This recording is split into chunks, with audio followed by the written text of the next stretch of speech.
Hello everyone, fire media news में आपका स्वागत है। बसो कल्याण के माजी एमएलए डॉक्टर एमजी मोड़े का जन्मदिन इनके चाहने वालों ने सदानंद स्वामी मठ में सेलिब्रेट किया। इस मौके पर अनिल भुसारे, नरसिंह रेड्डी गदलेगांव, सतीश कुमार मोड़े और जीजा माता स्कूल के टीचर्स के अलावा बसो कल्याण तालुके के कई लोग मौजूद थे। बसो कल्याण के माजी विधायक, हम सब के लाडले नेते आदरणीय एमजी मोड़े साहब का जन्मदिन यहाँ मना रहे हैं। इस मौके पर मैं आदरणीय मोड़े साहब को मैं जन्मदिन के ढेर सारे शुभकामनाएं देता हूँ। मैं अल्लाह में ऐसे प्रार्थना करूंगा, भगवान से प्रार्थना करूंगा कि वो लंबी उम्र जिए। क्यों मैं कामना करता हूँ? आज हमें जरूरत है मोड़े साहब। कौन है एमजी मोड़े? एमजी मोड़े जीता जागता श्याम महाराज का दूसरा रूप है, ऐसा मैं मानता हूं। हम समबाणु की बात करते हैं। हम कन्नड़ में कहावत है समबाणु समपालो। यदि समबाणु कोई अमल में लाया है तो एमजी मोड़े साहब, उनके जब एमएलए थे, केवल 4 साल एमएलए। सोशल चेंज जो कहते हैं, सेक्युलरिज्म जो कहते हैं, जीता जागता कोई सबूत है तो एमजी मोड़े साहब। इसलिए उनकी मैं बहुत लंबी उम्र की कामना करता हूँ। यदि श्याम महाराज नहीं होते, बाबा साहब नहीं होते, ना एमजी मोड़े होते, ना हम होते, ना तुम होते। एमजी मोड़े साहब जब एमएलए थे, मैं उनसे नजदीक से देख चुका हूँ, रह चुका हूँ उनके साथ।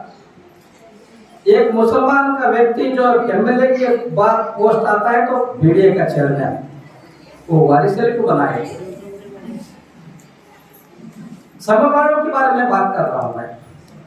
जनरल सीट के ऊपर सीएमसी के जब चुनाव हुआ अध्यक्ष का, जनरल सीट के ऊपर कबीलिया समाज के, कोड़ी समाज के एक महिला को जिसका नाम है कमला बाई, उनको बना। इसे कहते हैं सेक्युलरिज्म, इसे कहते हैं समबाणु समता।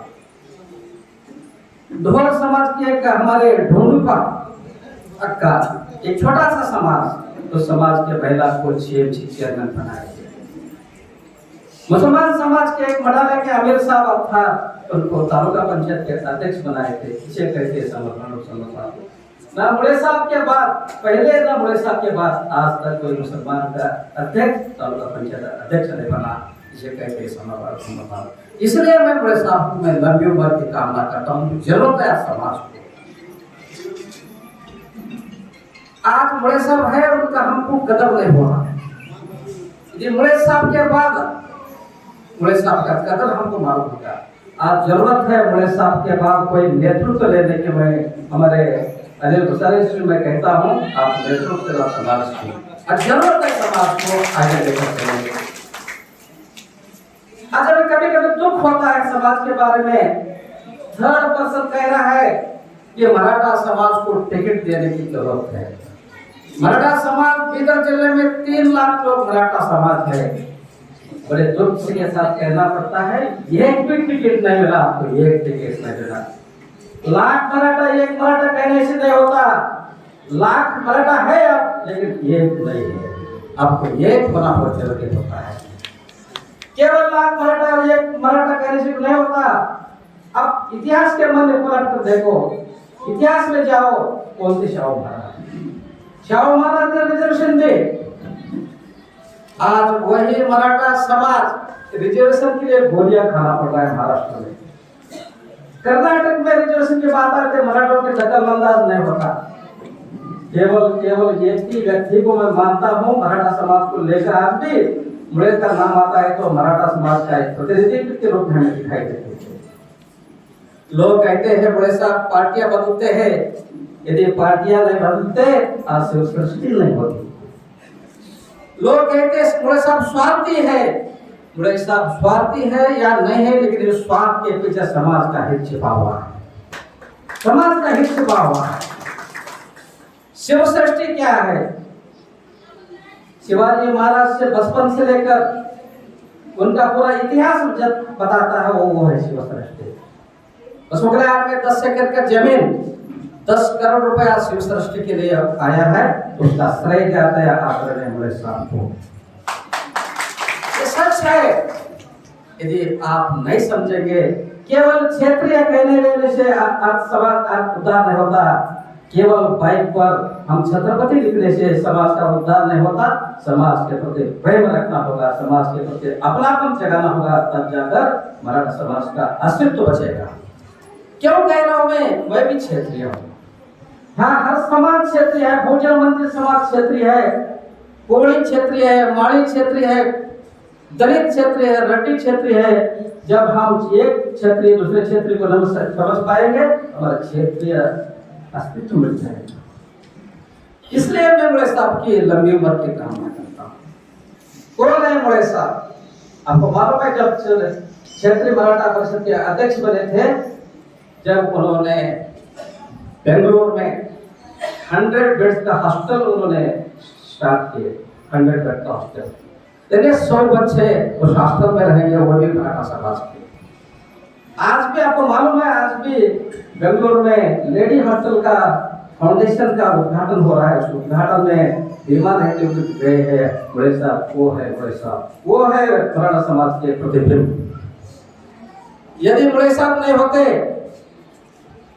बोर्ड चेयरमैन नहीं बनते, अगर आपको मालूम है हमारे सदस्य बता रहे थे, बीदर जिले में 300 बोरवेल, बसव कल्याण में 100 लोगों को बोरवेल। यदि एक किसान को बोरवेल पानी लगता है तो उसका पूरा परिवार बदल जाता है, उसका इकोनॉमिक स्टैंडर्ड भी आ जाती है। ये है मुड़े साहब। आपको मालूम है 200 बच्चों को उन्होंने चेयरमैन बनने के बाद per year 1 lakh scholarship, 200 students are getting 1 lakh per year scholarship जो ग्रेजुएशन कर रहे हैं। आपको मालूम है, जो फॉरेन में पढ़ना चाहता है मराठा समाज का कोई विद्यार्थी, उनको 23 लाख रुपए का स्कॉलरशिप मिल रहा है। बाबा साहब को स्कॉलरशिप दिए हमारे शाहू महाराज शहाजीराव गायकवाड़, तो उन्होंने जाकर पढ़ाई कर आए। आज हमारे दूसरा शाहू महाराज आदरणीय मुड़े साहब स्कॉलरशिप के माध्यम से मराठा समाज के बच्चों को फॉरेन भेज रहे हैं, वो भी 30 लाख रुपए पर कंप्लीट करने के लिए।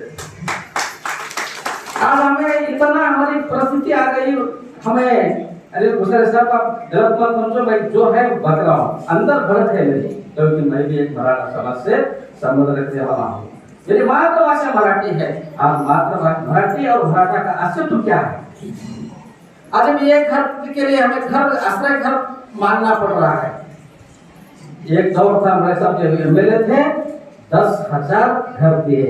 आज हम एक घर के लिए मांगना पड़ रहा है। हमें भूल गए हैं, हम शेर के खानदान से हैं, हम भूल गए हैं। कभी कभी घुराना भी पड़ता है।